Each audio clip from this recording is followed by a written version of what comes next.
फजर का टाइम बड़ी बरकत वाला टाइम है।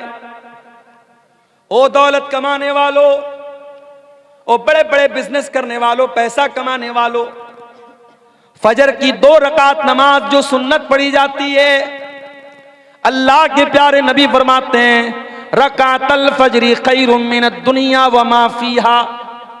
फजर की 2 रकात सुन्नत दुनिया की तमाम नेमतों से बेहतर है। दुनिया के अरबपति के पास भी वो दौलत नहीं है, खरबपति के पास भी वो दौलत नहीं है जो 2 रकात फजर की सुन्नत पढ़ लेता है। इतनी कीमती है 2 रकात की सुन्नत फजर। इसीलिए अल्लाह के नबी फरमाते हैं मन सल्ला सुबह, जो फजर की नमाज जमात के साथ पढ़ता है, फहुवा फी जिम्मतिल्लाह, वो अल्लाह ताला की जिम्मेदारी में आ जाता है, वो अल्लाह की पनाह में आ जाता है, अल्लाह की सुरक्षा में आ जाता है। नादा तेरे जीवन से है एक और घटा साल, फिर क्यों तू मनाता है हर एक साल नया साल। नादा तेरे जीवन से है एक और घटा साल, फिर क्यों तू मनाता है हर एक साल नया साल, फिर क्यों तू मनाता है हर एक साल नया साल।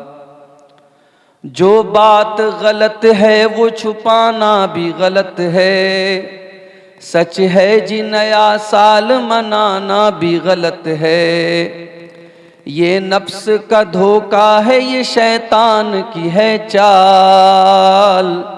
नादा तेरे जीवन से है एक और घटा साल, फिर क्यों तू मनाता है हर एक साल नया साल।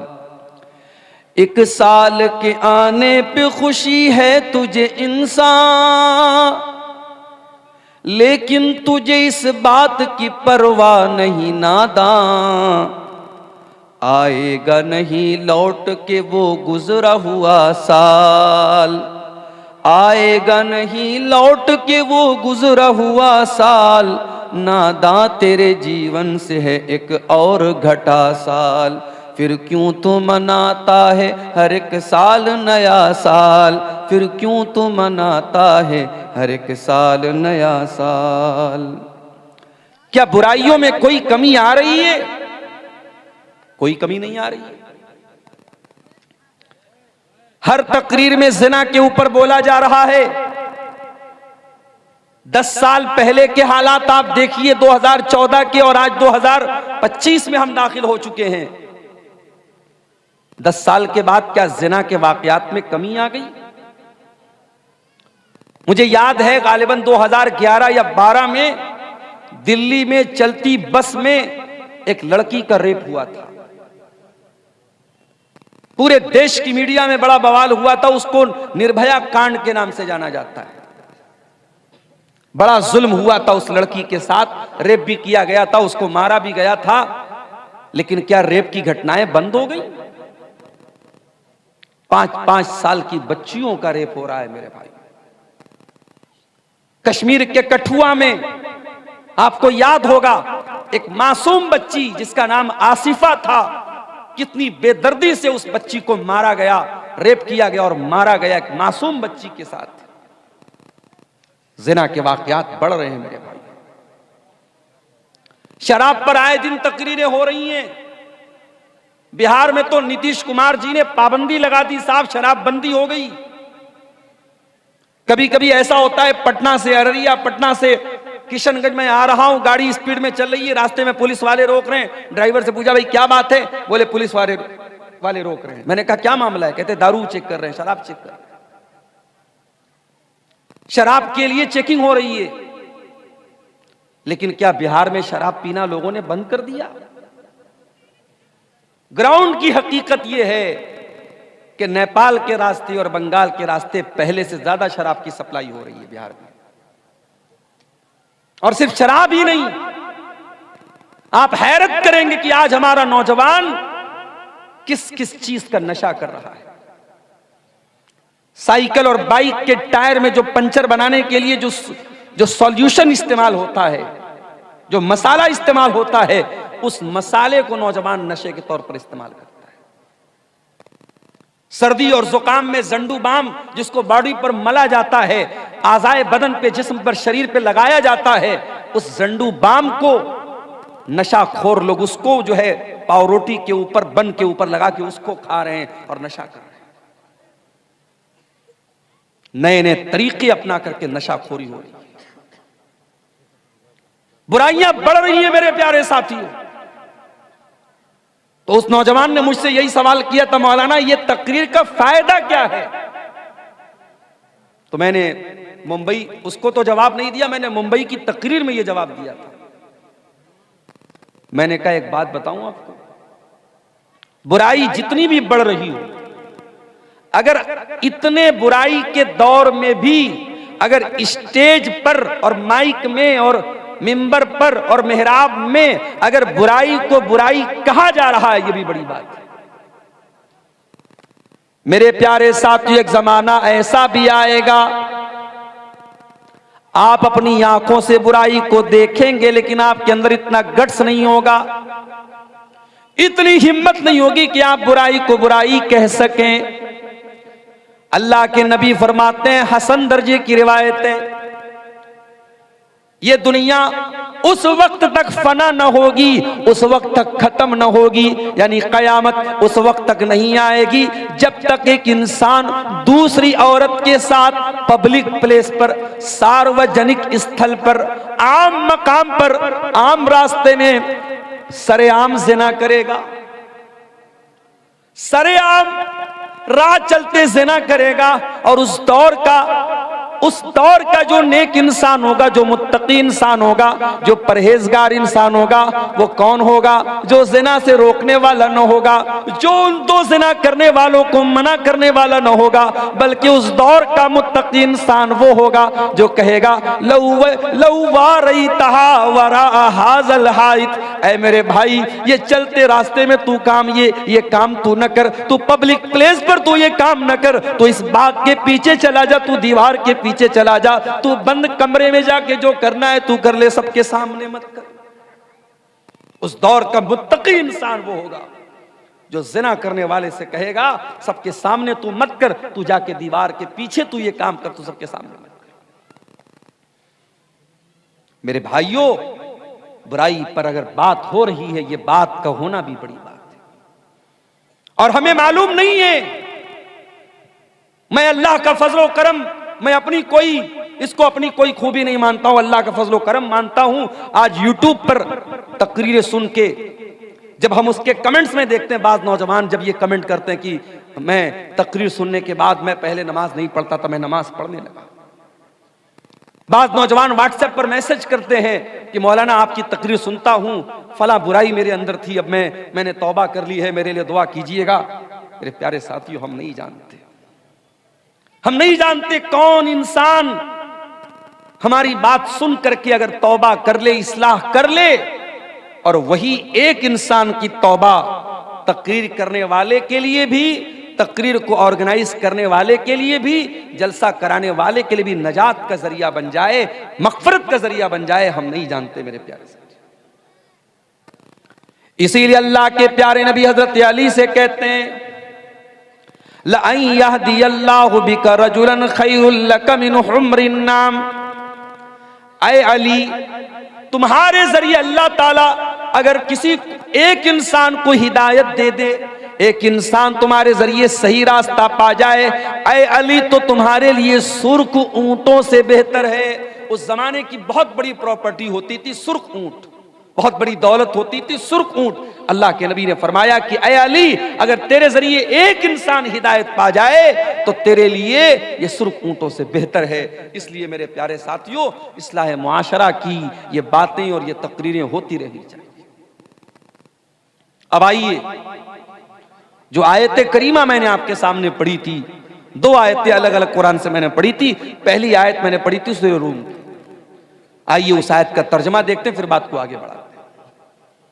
ज़हरल फसादु फिल बर्रि वल बहरी बिमा कसबत ऐदिन नास। खुशकी के अंदर, तरी के अंदर जमीन के ऊपर और पानी के अंदर जहां पर भी तुमको फसाद नजर आए, जहां पर भी तुमको बिगाड़ नजर आए, जहां पर भी तुमको तबाही नजर आए, जहां पर भी तुमको मुसीबत नजर आए, ज़हरल फसादु फिल बर्री वल बहरी बिमा कसबत अयदिन नास, वो इंसानों के करतूतों का नतीजा है, वो लोगों के अपने अमल का नतीजा है। ये अल्लाह ताला ने बहुत बड़ा कानून बता दिया।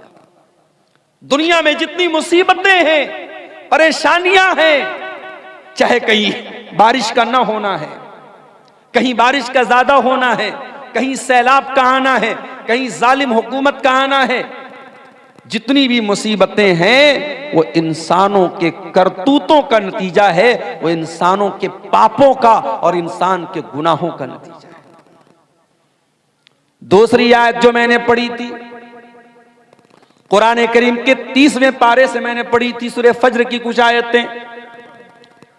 वल फज्र, कसम है फजर की, वही फजर की नमाज और वही फजर का वक्त जब मुअज्जिन अज़ान की आवाज में कहता है अस्सलातु खैरुम मिनन नौम, मुअज्जिन बेचारा माइक पर खड़े होकर के चिल्ला चिल्ला के कहता है कि नमाज नींद से बेहतर है, और हम आराम से अपने कंबलों को ओढ़ करके, अपने रजाइयों को ओढ़ करके, अपने लिहाफ को ओढ़ करके सोए रहते हैं, और हम मुअज्जिन की अजान के जवाब में गोया ये कहते हैं कि ऐ मुअज्जिन, तेरे लिए नमाज नींद से बेहतर होगी, मेरे लिए तो नींद बेहतर है, मैं अपने आराम को छोड़ करके नमाज पढ़ने नहीं आऊंगा। कभी कभी जब मैं सुबह निकलता हूं कहीं प्रोग्राम के लिए, मुझे हैरत होती है मेरे भाई, हाईवे के ऊपर मुसलमान नजर नहीं आता है, गैर मुस्लिम नौजवान लड़के लड़कियां सुबह सुबह निकले हुए हैं हाईवे के ऊपर, कोई वॉकिंग कर रहा है, कोई पुलिस में जाने की तैयारी कर रहा है, कोई आर्मी में जाने की तैयारी कर रहा है, अपने अपने मिशन में दुनिया लगी है, और मुसलमान नौजवान रात में फेसबुक चला करके, इंस्टाग्राम चला करके, इंटरनेट चला करके बेचारा वो सो रहा है, फजर में उठने के लिए तैयार नहीं। फजर का टाइम बड़ी बरकत वाला टाइम है। ओ दौलत कमाने वालों, ओ बड़े बड़े बिजनेस करने वालों, पैसा कमाने वालों, फजर की 2 रकात नमाज जो सुन्नत पढ़ी जाती है, अल्लाह के प्यारे नबी फरमाते हैं रकातल फजरी खैरुम मिनद दुनिया व मा फीहा, फजर की 2 रकात सुन्नत दुनिया की तमाम नेमतों से बेहतर है। दुनिया के अरबपति के पास भी वो दौलत नहीं है, खरबपति के पास भी वो दौलत नहीं है जो 2 रकात फजर की सुन्नत पढ़ लेता है। इतनी कीमती है 2 रकात की सुन्नत फजर। इसीलिए अल्लाह के नबी फरमाते हैं मन सल्ला सुबह, जो फजर की नमाज जमात के साथ पढ़ता है, फहुवा फी जिम्मतिल्लाह, वो अल्लाह ताला की जिम्मेदारी में आ जाता है, वो अल्लाह की पनाह में आ जाता है, अल्लाह की सुरक्षा में आ जाता है। जब आप अपनी सुबह की शुरुआत ही फजर की नमाज में गायब रह के करते हैं, अल्लाह की सुरक्षा कहां से हासिल होगी, अल्लाह की हिफाजत कहां से हासिल होगी मेरे भाई। वल फजरी, कसम है फजर के वक्त की। अल्लाह के प्यारे नबी जब किसी लश्कर को भेजते थे तो फजर के टाइम भेजते थे, और आप दुआ करते थे अल्लाहुम्मा बारिक ले उम्मती फी बुकूरिहा, आय अल्लाह तो मेरी उम्मत के सुबह के टाइम में बरकत अता फरमा। तेरे नबी ने जिस टाइम की बरकत की दुआ की थी तो उस टाइम सोया पड़ा रहता है। फजर के वक्त की कसम खा करके अल्लाह ताला बता रहा है ये बड़ा ही बरकत वाला वक्त है, बड़ा ही सुहाना वक्त है, मैं इस वक्त की कसम खाता हूं। वलयालिन आश्र, और कसम है 10 रातों की। ये कौन सी 10 रातें? मुफस्सिरीन ने लिखा है, उलमा ने लिखा है, ये जिलहिज्जा की 1 तारीख से लेकर के 10 तारीख तक की 10 रातें। जिस तरीके से रमजान की आखिरी 10 रातों की बहुत फजीलत है, वैसे ही जिलहिज्जा के शुरू के 10 दिनों की बहुत फजीलत है। बल्कि कुछ हदीसों में अल्लाह के नबी फरमाते हैं कि साल भर में किसी नेकी का सवाब उतना ज्यादा नहीं मिलता है जितना इन 10 दिनों की नेकी का मिलता है।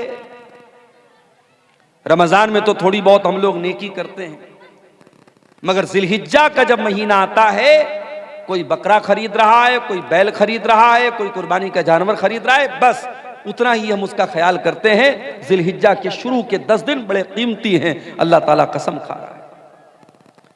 वल फजरी, कसम है फजर के वक्त की, वलयालिन आशर, और कसम है 10 रातों की, वशफ़ी वल वतरी, और कसम है ताक की और जुफ्त की।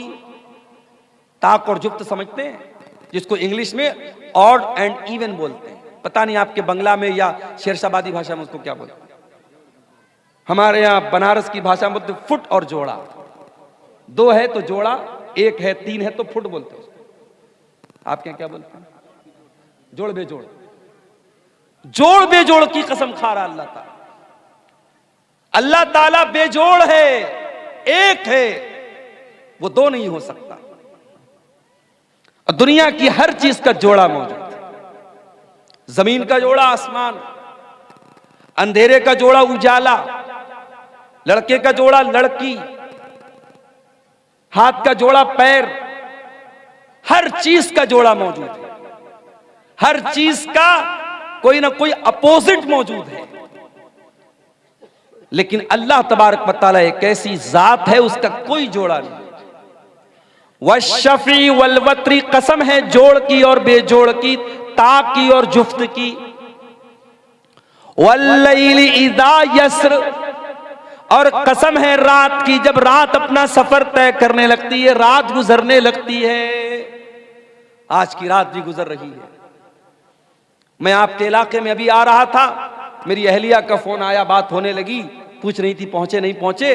अचानक जैसे 12 बजा घड़ी में तेज तेज पटाखे की आवाज आने लगी।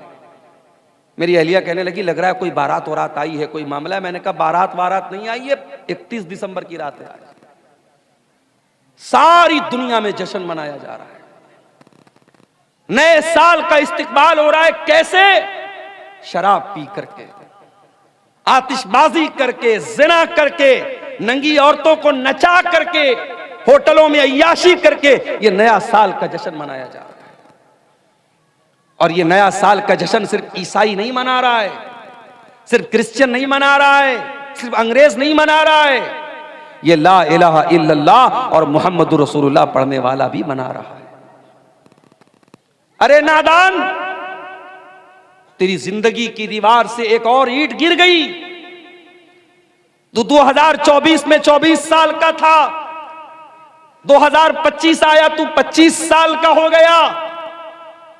तू अपनी मौत से एक कदम और करीब हो गया। तेरी जिंदगी की किताब से एक पेज और फाड़ लिया गया। तेरी जिंदगी की दीवार से एक और ईंट छीन ली गई।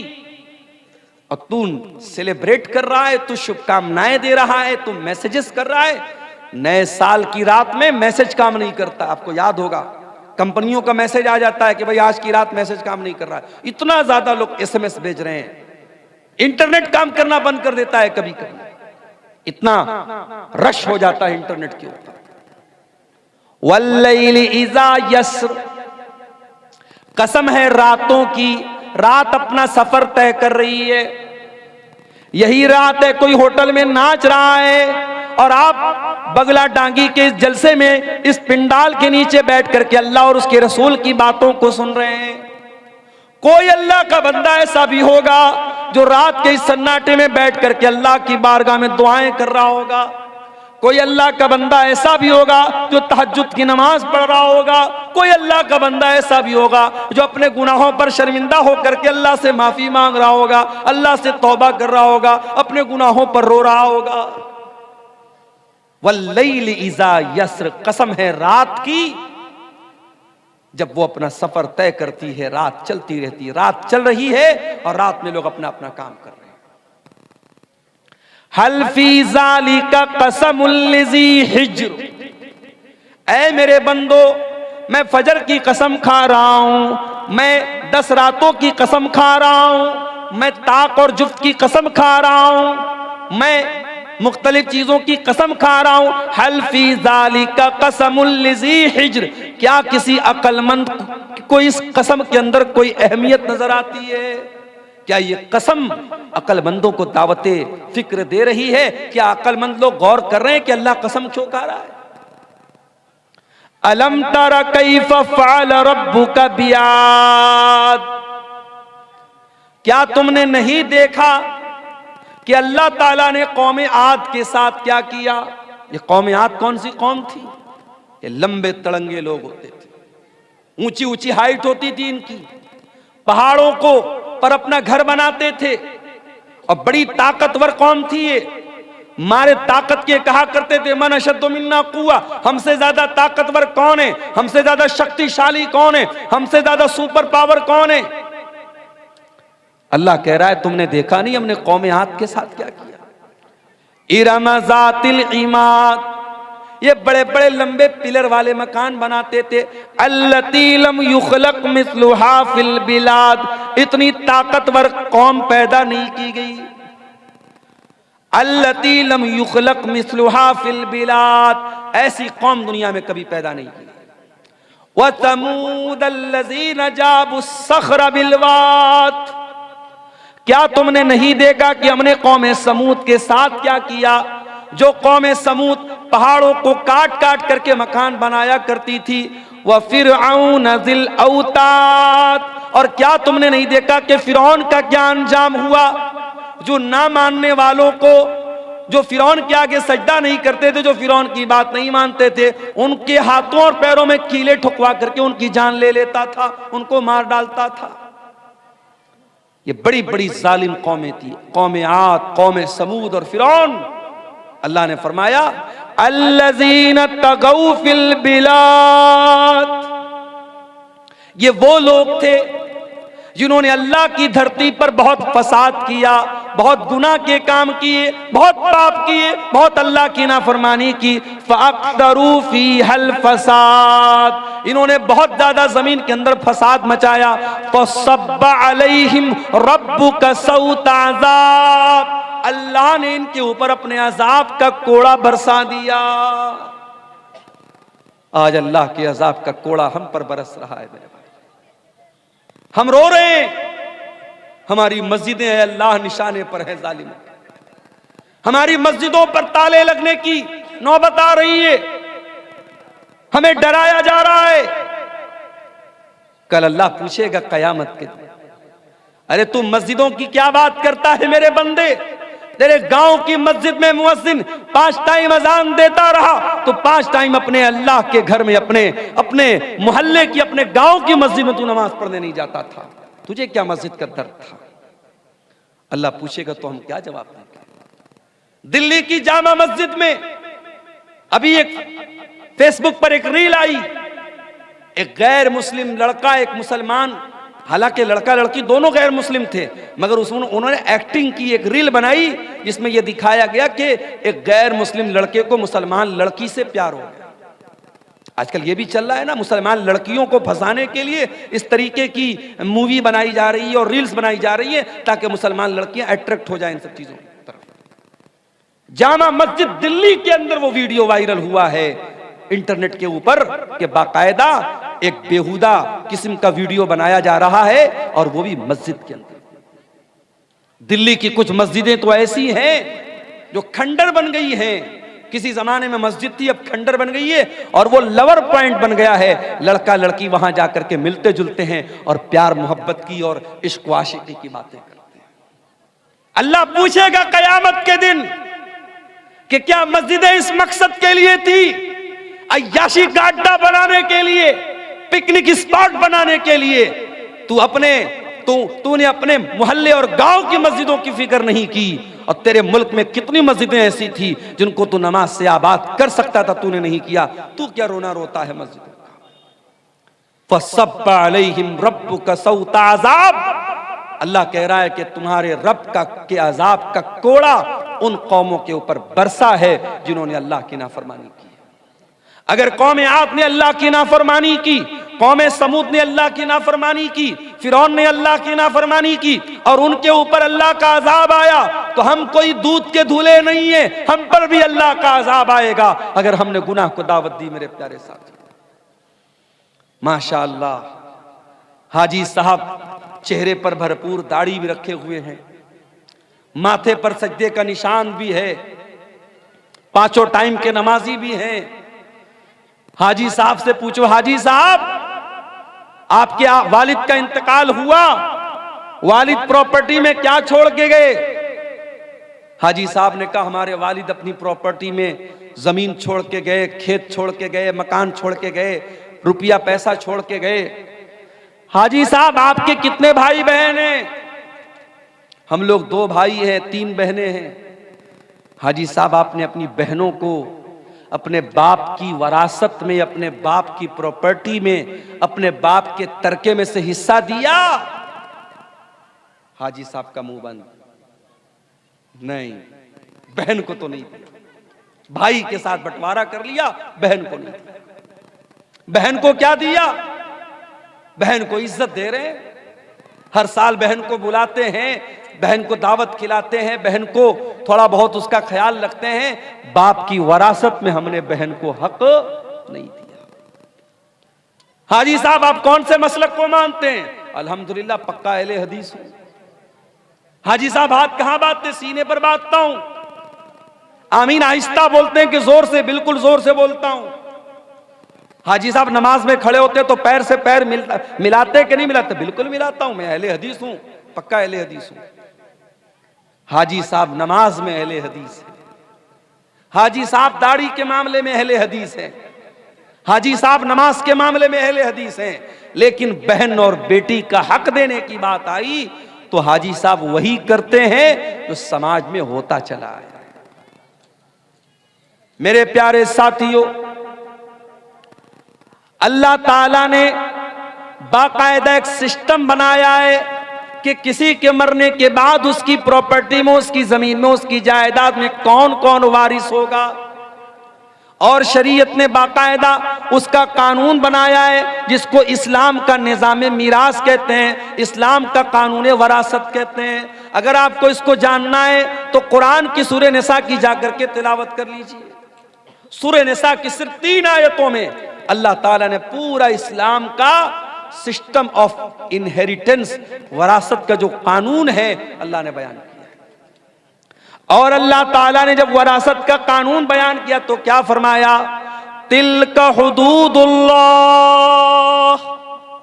व मन युतिल्लाह व रसूलहु युदखिलहु जन्नातिन तजरी मिन तहतिहल अनहारु खालिदीन फीहा व ज़ालिकल फौजुल अज़ीम।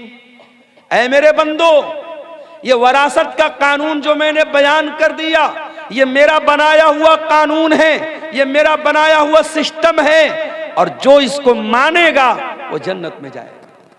वमन यासिल्लाह व रसूलहु व यतअद्दा हुदूदहु युदखिलहु नारन खालिदन फीहा व लहू अज़ाबुम मुहीन। और जो अल्लाह के कानून को नहीं मानेगा, जो मनमानी करेगा, जो अल्लाह की नाफरमानी करेगा, रसूल की नाफरमानी करेगा, उसको जहन्नम का दर्दनाक अज़ाब देगा। हाजी साहब आपका हज बर्बाद हो जाएगा, आपका उम्रा बर्बाद हो जाएगा, आपकी नमाजें आपके मुंह पर मार दी जाएंगी, आपकी इबादतें बर्बाद हो जाएंगी। अल्लाह पूछेगा तेरे बाप की प्रॉपर्टी में तेरी बहन का हक था कि नहीं था? मैंने कुरान में बताया था कि नहीं बताया था? मेरे नबी ने हदीसों में बताया था कि नहीं बताया था? हाजी साहब आप अल्लाह को क्या जवाब देंगे? बताओ मेरे प्यारे साथियों, क्या ये समाज की कड़वी हकीकत नहीं है कि आज हम वरासत के मामले में इस्लाम को फॉलो नहीं करते? वरासत के मामले में हम समाज को फॉलो करते हैं। बहन की शादी है, हम जहेज देते हैं, जबकि जहेज का सबूत नहीं है। बेटी की शादी हम जहेज देते हैं, जबकि जहेज का सबूत नहीं है। और जब वरासत की बात आती है तो हम कहते हैं अरे हमने तो लड़की की शादी में इतना जहेज दिया था। जहेज जो कि गलत चीज है, उसको बुनियाद बना करके इस्लाम का जो वरासत का कानून है उसकी हम मुखालफत करते हैं। मेरे प्यारे साथियों, ये दौरे जाहिलियत का तरीका था। जब वहां बाप मरता था तो जो छोटा बच्चा होता था, जो यतीम बच्चा होता था, जो छोटे भाई होते थे, उनको जमीन जायदाद में कोई हक नहीं मिलता था। जो बड़े लोग होते थे, जो पावरफुल होते थे, वो जमीन जायदाद पर कब्जा कर लेते थे। इस्लाम का कानून तो इतना सख्त है, अगर मरने वाले का कोई बच्चा उसकी बीवी के पेट में पल रहा है, मरने वाले का जब इंतकाल हुआ, एक लड़का 60 साल का था, उसका एक लड़का 40 साल का था, उसका एक लड़का 30 साल का था, उसका एक लड़का भी उसकी बीवी के पेट में है। मैं मिसाल दे रहा हूं एक। शरीयत क्या कहती है? बाप मर गया, उसका अगर कोई बेटा 60 साल का भी है, कोई 40 साल का भी है, कोई 30 साल का भी है, कोई उसकी बीवी के पेट में अभी पल रहा है, जब वो बच्चा पैदा होगा तो जितना हिस्सा 60 साल वाले को मिलेगा, जितना हिस्सा 30 साल वाले को मिलेगा, जितना हिस्सा 20 साल वाले को मिलेगा, उतना ही हिस्सा, उतना ही हक उस बीवी के पेट से पैदा होने वाले बच्चे को भी मिलेगा। यह है अल्लाह का बनाया हुआ कानून, ये अल्लाह का बनाया हुआ निजाम है। ताकत के बल पे और अपने जिस्मानी ताकत के बल पर कोई अपने बाप की वरासत नहीं पाता है, बल्कि रिश्ते की बुनियाद पर जो मरने वाले से जितना करीब है और जिसका जैसा रिश्ता है, उस हिसाब से उसका हिस्सा बनता है। और आगे बढ़िए, इसी समाज में हम देखते हैं, लड़की पैदा हुई, बाप की पेशानी पर बल पड़ गए, ये लड़की कहां से आ गई? हालात ये हैं, गवर्नमेंट की स्कीमें आती हैं। अभी प्राइम मिनिस्टर साहब की एक स्कीम चल रही है, सुकन्या समृद्धि योजना।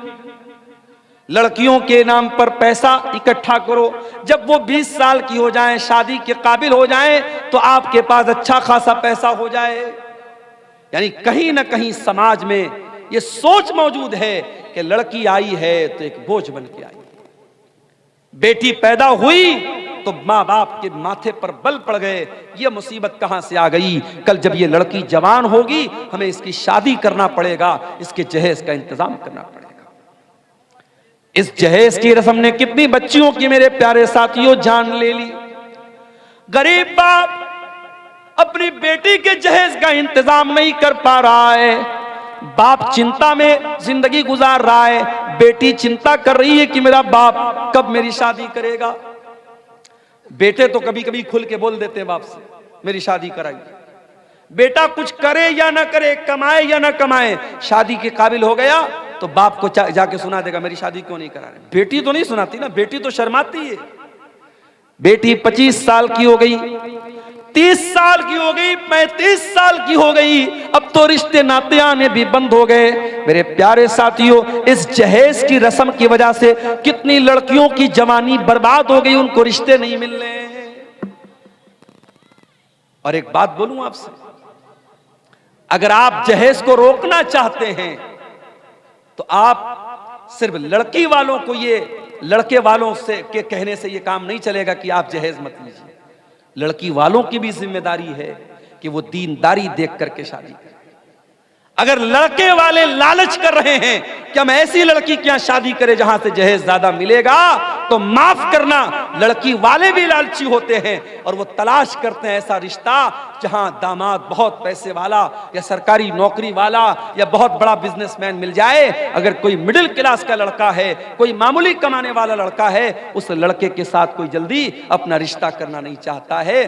ताली दोनों हाथ से बजती है मेरे प्यारे साथियों। जहेज की इस गंदी रस्म के लिए सिर्फ लड़के वाले दोषी नहीं हैं, लड़की वाले भी दोषी हैं। अगर लड़के वाले मोटी रकम जहेज के नाम पर मोटी रकम तलाश कर रहे हैं, तो लड़की वाले भी उसी हिसाब से दामाद तलाश कर रहे हैं। अल्लाह के प्यारे नबी ने क्या फरमाया? इज़ा खतब इलैकुम मिम्मन तरज़ौन दीनहु व खुल्क़हु, जब तुम्हारी लड़कियों के लिए ऐसा रिश्ता आ जाए लड़का दीनदार है, लड़का बाखलाक है, फज़व्विजूहु, तो तुम अपनी लड़की की शादी उससे कर दो। देखो अल्लाह के नबी ने 4 बेटियों की शादी की। मालूम है आपको, नबी की 4 बेटियां थी। सबसे बड़ी बेटी का नाम क्या था, कोई बता सकता है? इधर से कोई बताए नबी की बड़ी बेटी का नाम। बोलो भाई, सो गए क्या? मालूम है नबी की बड़ी बेटी का नाम? ज़ैनब। नबी की बड़ी बेटी का नाम ज़ैनब। और दामाद का नाम, ज़ैनब के शौहर का नाम? बोलो, नहीं मालूम? क्या तकरीर सुनते हैं आप लोग? तकरीर सुन सुन के बूढ़े हो गए और आज तक नबी की बेटियों का नाम नहीं मालूम, नबी के दामादों का नाम नहीं मालूम। नबी की बड़ी बेटी का नाम ज़ैनब और ज़ैनब के शौहर का नाम था अबुल आस बिन रबी रजी अल्लाह ताला। नबी की दूसरी बेटी नाम था रुकैया, उनके शौहर का नाम उस्मान गनी। रुकैया का इंतकाल हो गया, नबी ने अपनी तीसरी बेटी की शादी हजरत उस्मान से कर दी। तीसरी बेटी का नाम था उम्मे कुलसूम, इनकी शादी हुई हजरत उस्मान से। दुनिया में हजरत उस्मान इकलौते ऐसे इंसान हैं जिनकी शादी में, जिनके निकाह में नबी की 2 बेटियां आई हैं। और रुकैया, उनकी भी शादी हुई और रुकैया का जब इंतकाल हुआ तो उम्मे कुलसूम की शादी हजरत उस्मान गनी से। और नबी की सबसे छोटी बेटी, सबसे चौथे नंबर की बेटी का नाम था फातिमा, उनकी शादी किससे हुई? हजरत अली से। मेरे प्यारे साथियों, नबी ने अपने बेटियों के रिश्ते करने में दीनदारी देखी है। नबी ने रुपया पैसा नहीं देखा है, नबी ने जमीन और जायदाद नहीं देखी। आपने सबसे लाडली बेटी, सबसे छोटी बेटी हजरत फातिमा का जब निकाह तय किया हजरत अली के साथ, हजरत अली के पास कुछ भी नहीं था। आपने अली से पूछा, क्या अली तुम्हारे पास क्या है? कहा, अल्लाह के नबी मेरे पास एक घोड़ा है, एक ज़रा है। आपने कहा कि घोड़ा अपने पास रखो, ज़रा बेच दो। ज़रा बोलते थे लोहे की एक ड्रेस होती थी जो जंग के मैदान में लोग पहनते थे। अल्लाह के नबी के हुक्म से हजरत अली ने वो अपनी ज़रा बेच दी, जिसको उस्मान गनी ने 380 दिरहम में खरीदा। और उसी पैसे से अल्लाह के नबी ने हजरत अली से कहा कि महर का इंतजाम करो, क्योंकि हजरत अली अल्लाह के नबी के दामाद भी थे और हजरत अली किसके बेटे थे? अबू तालिब के बेटे थे। और अबू तालिब कौन थे? नबी के चचा थे। तो नबी ने अपने चचा के इंतकाल के बाद हजरत अली को अपनी परवरिश में ले लिया था। तो हजरत अली के गार्जियन भी अल्लाह के नबी थे, तो इसलिए आप हजरत अली के बाप की हैसियत से भी ये शादी करा रहे थे। आपने हजरत अली से कहा तो महर का इंतजाम करो। और उसके बाद चूंकि नई गिरस्ती थी, नया घर बनाना था, हजरत अली के पास कुछ नहीं था, तो अल्लाह के नबी ने हजरत अली ही के पैसे से एक तकिया खरीदा, एक चादर खरीदा और एक पानी का बर्तन, मशकेजा, ऐसी जरूरत की 4-5 चीजें खरीदी हैं। कुछ लोग इसको जहेज का नाम देते हैं, माफ कीजिए ये जहेज नहीं था, ये हजरत अली ही के पैसे से अल्लाह के नबी ने इसको लिया था और अपनी बेटी को दिया था। नबी ने रिश्ते में क्या देखा? दीनदारी देखी है मेरे प्यारे साथी। वल्लाह आज मेरे पास ऐसे नौजवानों के भी फोन आते हैं जो बड़े दर्द के साथ और बड़ी तकलीफ के साथ कहते हैं कि मौलाना आज हमारी शादियां नहीं हो रही, अच्छे रिश्ते नहीं मिल रहे, क्योंकि हमारे रिश्ते इसलिए रिजेक्ट हो रहे हैं क्योंकि लड़की वालों को लखपति और करोड़पति रिश्ते चाहिए, आला शानदार मकान चाहिए, सरकारी नौकरी चाहिए। हम दीनदार हैं, हम नमाजी हैं, हम बाखलाक हैं, हम तकवा के रास्ते पे चल रहे हैं, मगर हमें कोई बाप अपनी बेटी देने को तैयार नहीं है। मेरे प्यारे साथियों, जहेज की इस गंदी रस्म को अगर खत्म करना है तो हमें और आपको रिश्ते नाते में दीनदारी को लाना पड़ेगा। अल्लाह के नबी के एक सहाबी थे, उनका नाम था जुलैबीब रजी अल्लाह ताला अन्हु। जुलैबीब बड़े हंसी मजाक करने वाले सहाबी थे। वो अल्लाह के नबी के पास आते थे, हंसी मजाक करते थे, अल्लाह के नबी को हंसाया करते थे। जुलैबीब रजी अल्लाह ताला अन्हु के चेहरे पर चेचक के कुछ दाग भी थे, उनके चेहरे पर कई दाग थे। वो ज्यादा खूबसूरत भी नहीं थे, काले कलूटे थे। एक मर्तबा अल्लाह के प्यारे नबी ने हजरत जुलैबीब से पूछा कि ऐ जुलैबीब, क्या तुम्हारी शादी हो गई है? जुलैबीब ने कहा नहीं है अल्लाह के नबी, मेरी शादी तो नहीं हुई है। आपने कहा क्यों, शादी क्यों नहीं कर रहे हो? कहा है अल्लाह के नबी, मैं गरीब आदमी हूं, मेरे चेहरे पर चेचक के दाग भी निकले हुए हैं, मैं काला कलूटा भी हूं, मुझे अच्छा रिश्ता नहीं मिलेगा, इसलिए मैं शादी नहीं कर पा रहा हूं। आपने कहा कोई बात नहीं, हम तुम्हें एक अच्छा रिश्ता दिलाएंगे, हम तुम्हारी शादी करेंगे। कुछ दिनों के बाद अल्लाह के नबी के पास एक अंसारी साहबी आते हैं।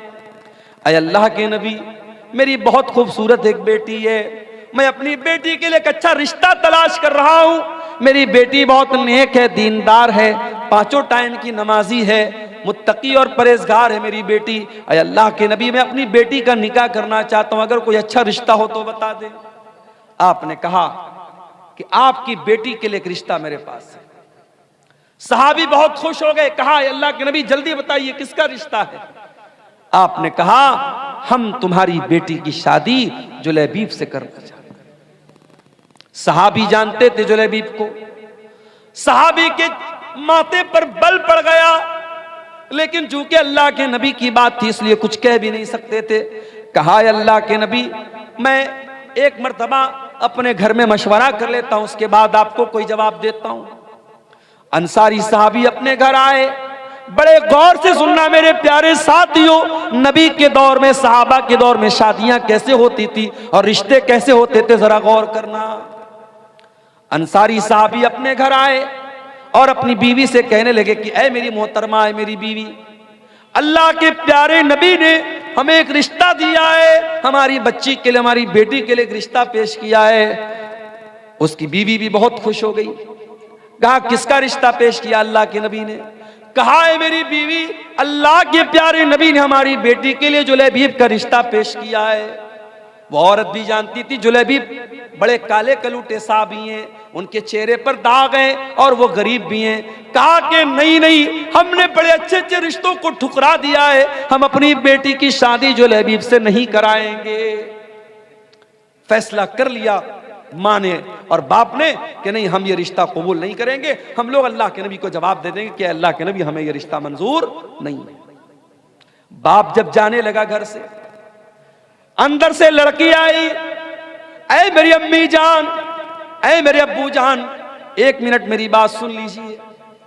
आप लोग ये रिश्ता पसंद नहीं कर रहे हैं, लेकिन आप ये भूल रहे हैं ये रिश्ता नबी ने पेश किया है, ये रिश्ता हमारे पास लाने वाले अल्लाह के नबी हैं। हो सकता है ये नबी का रिश्ता है, नबी ने पेश किया है, हो सकता है कि इसी रिश्ते में अल्लाह ताला ने मेरे लिए बरकत रखी हो। ऐ मेरे अब्बू जान, आप मेरी शादी उसी से करा दीजिए जिसके साथ अल्लाह के नबी ने रिश्ता पेश किया है, मैं तैयार हूं। अल्लाह अकबर। उस दौर की औरतें भी कैसी होती थी। आज तो कितने नौजवानों का रिश्ता जब फोटो जाता है लड़की के पास और लड़की देखती है दाढ़ी वाला है, नहीं नहीं ये नहीं चलेगा, मैं इस मुल्ला से शादी नहीं करूंगी, मैं इस दाढ़ी बाबा से शादी नहीं करूंगी। कितनी लड़कियां हैं जो जिद करके अपने शौहर की दाढ़ी को छोटा करवा देती, कितनी औरतें हैं जिनके नखरों की वजह से शौहर हराम काम कर लेता है। मेरे प्यारी माँ और बहनों, नबी के दौर की औरतें कैसी थीं। सहाबी की बेटी कह रही है कि अय अब्बा जान, अगर नबी ने ये रिश्ता पेश किया है मैं शादी करने को तैयार। सहाबी अल्लाह के नबी के पास आते हैं और पूरी बात बता देते हैं, अय अल्लाह के नबी, मुझे और मेरी बीवी को तो ये रिश्ता पसंद नहीं आया था और हम तो ना करने वाले थे, मगर मेरी बेटी ने कहा कि अगर ये रिश्ता अल्लाह के नबी ने पेश किया है तो मुझे ये रिश्ता मंजूर है और मेरी बेटी शादी करने को तैयार है। अय अल्लाह के नबी, मैं तैयार हूं आप शादी के लिए, आप शादी की तैयारी कीजिए। जब नबी ने सुना कि लड़की इतनी दीनदार है और इतनी अल्लाह और उसके रसूल की बात मानने वाली है, आपने दुआ की, अल्लाहुम्मा बारिक लहा फी ऐशिहा वला तजअल ऐशहा कद्दन कद्दा। ऐ अल्लाह, इस लड़की की जिंदगी में तू बरकतें अता फरमा दे, इस लड़की की जिंदगी में कभी परेशानी ना आए। कुछ दिनों के बाद शादी हुई और वो लड़की अपने शौहर के साथ, हजरत जुलैबीब के साथ हंसी खुशी जिंदगी गुजार गई।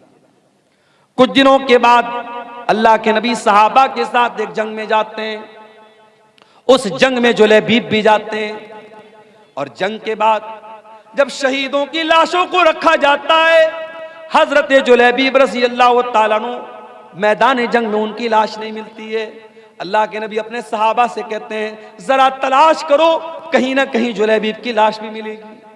जुलैबीब की जब लाश मिलती है मेरे प्यारे साथियों, तीरों और तलवारों के जख्म से भरी हुई लाश, 7-8 दुश्मनों के बीच में अकेली लाश, जो ये बता रही थी कि जुलैबीब दुश्मनों के नरगे में थे, दुश्मनों के घेरे में थे और कई लोगों से लड़ते हुए वह अल्लाह को प्यारे हुए थे।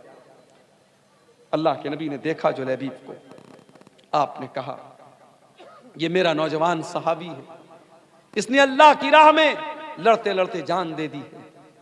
आपने जुलैबीब की लाश को उठाया और अपने कंधे पर आपने उठा करके उसकी लाश को कब्र में आपने उतारा। दुनिया के जनाजे के लिए चारपाई आती है, दुनिया के जनाजे को लोग अपने कंधों पे लेके जाते हैं और जुलैबीब की लाश को अल्लाह के नबी अपने कंधे पे लेके जा रहे हैं और आपने अपने हाथों से कब्र में उतारा और आपने दुआ की, ऐ अल्लाह मैं इस बंदे से राजी था और तू भी इससे राजी हो जा। सहाबा कहते हैं कि जुलैबीब की कब्र को देख करके और उनकी लाश के साथ नबी का मामला देख करके हमारे दिल में यह तमन्ना पैदा हुई कि काश ये हमारी कब्र होती और नबी ने हमारे लिए दुआ की। और उसके बाद जब जुलैबीब का इंतकाल हो गया तो हमें तारीख और सीरत की किताबें ये बताती हैं कि जुलैबीब की वो जो बेवा औरत थी, जो उनकी बेवा खातून थी, वो अल्लाह की राह में सदका और खैरात बहुत ज्यादा करती थी, जबकि आम तौर से बेवा औरतों के पास माल की किल्लत होती है, माल की कमी होती है, मगर अल्लाह ताला गैब से रोजी देता था उस औरत को जिस औरत ने अपने शौक और अरमान को कुर्बान किया था नबी की और अल्लाह की इताअत करते हुए, जिसने कहा था कि मैं जुलैबीब के साथ निकाह करने को तैयार हूं और जिसके लिए नबी ने दुआ की थी कि अल्लाह तो इसकी जिंदगी में बरकत अता फरमाना। उस औरत की जिंदगी में वाकई बरकत पैदा हुई और मदीना में अगर कोई बेवा औरत सबसे ज्यादा अल्लाह की राह में सदका और खैरात करती थी तो सहाबा कहते हैं जुलैबीब की बेवा औरत थी। मेरे अजीजों, मेरे भाइयों, मेरे बुजुर्गों, ये सहाबे किराम की सोसाइटी थी। हम और आप जरा अपनी सोसाइटी का जायजा लें। हमारे यहाँ रिश्ते नाते में सिर्फ हम सामने वाले की खूबसूरती देखते हैं, सिर्फ रुपया पैसा देखते हैं, सिर्फ जात और बरादरी देखते हैं, हम दीनदारी नहीं देखते हैं। ये जहेज की रस्म ये नहीं खत्म हो सकती, ये लालच नहीं खत्म हो सकता जब तक हम रिश्ते नातों की बुनियाद दीनदारी पर नहीं करें। इसीलिए अल्लाह के नबी फरमाते हैं तुन कहुल मरा तुल अरबईन, जब औरत का निकाह होता है 4 चीजें औरत के अंदर देखी जाती हैं, ले मालिहा वले हसबिहा वले जमालिहा वले दीनिहा। कुछ लोग औरत का माल देखते हैं, कुछ लोग औरत का खानदान देखते हैं, कुछ लोग औरत की खूबसूरती देखते हैं और कुछ लोग औरत की दीनदारी देखते हैं। फज़फर बिज़ातिद्दीन, अल्लाह के प्यारे नबी फरमाते हैं कि ओ लोगों तुम दीनदार औरत को अपने घर में लेकर के आ जाओ, कामयाब हो जाओगे। दीनदार औरत को अपने घर में लेके आओ, कामयाब हो जाओगे। मेरे प्यारे साथियों, आज घरों में सास और बहू के झगड़े हैं, देवरानी जेठानी के झगड़े हैं, ननद और भाभी के झगड़े हैं, हर घर में फसाद है, हर घर में बिगाड़ है। क्यों? क्योंकि हमने खूबसूरती तो देखी है, हमने लंबा चौड़ा जहेज तो हमने देख करके शादी कर ली, हमने दीनदारी नहीं देखी है। दीनदारी को तरजीह दीजिए, दीनदार बाप की दीनदार बेटी को अपने घर में लाइए, इंशाअल्लाह बरकत होगी। मेरे अजीजों, आज समाज की इस्लाह की अगर आप बात करें, शादी ब्याह में आज हमारे यहाँ बहुत सारे मामला गड़बड़ चल रहे हैं। इसी सीमांचल के इलाके में मुझे लोगों ने बताया बाकायदा आज भी कुछ गांव ऐसे हैं जहां शादियों में डीजे तक बजता है, गाना तक बजता है। और इसी हिंदुस्तान की सरजमीन पर मुख्तलिफ इलाकों का दौरा करते हुए मैंने महसूस किया है कि हम मुसलमानों में शादी ब्याह को लेकर के बहुत बुरी बुरी रस्में। अभी मुंबई में परसों में गया था जहां उलमा को ठहरने का इंतजाम किया गया था, एक मैरिज हॉल था, एक शादी हॉल था, ऊपर उलमा के रहने का इंतजाम किया गया था, नीचे कोई शादी हुई थी, मुसलमान की शादी थी और सामने जहेज, सामने जो मंडप लगा हुआ था, मंडप में दुल्हन जो है सज करके संवर करके और लहंगा वगैरह पहन करके और मेकअप वगैरह करके बैठी हुई थी और रिश्तेदार सब आ रहे हैं, मर्द भी आ रहे हैं, औरतें भी आ रही हैं और सब उसको देख रहे हैं। ये बहुत सारे इलाकों में ये चलता है कि दुल्हन को बाकायदा मर्द हजरात भी आकर के देखते हैं और मुंह दिखाई तक देते हैं। मेरे प्यारे साथियों, ये रस्में इस्लाम के अंदर नहीं है। इस्लाम बड़ा पाकीज़ा मजहब है, इस्लाम बड़ा साफ सुथरा मजहब है। हमने रस्म और रिवाज के जरिए शादी ब्याह के इस बंधन को बहुत ही नापाक बना डाला है मेरे साथियों। और फजूल खर्ची अल्लाह की पनाह है। फजूल खर्ची तो इस कदर हो रही है शादी के मौके पर जिसकी कोई हद नहीं है।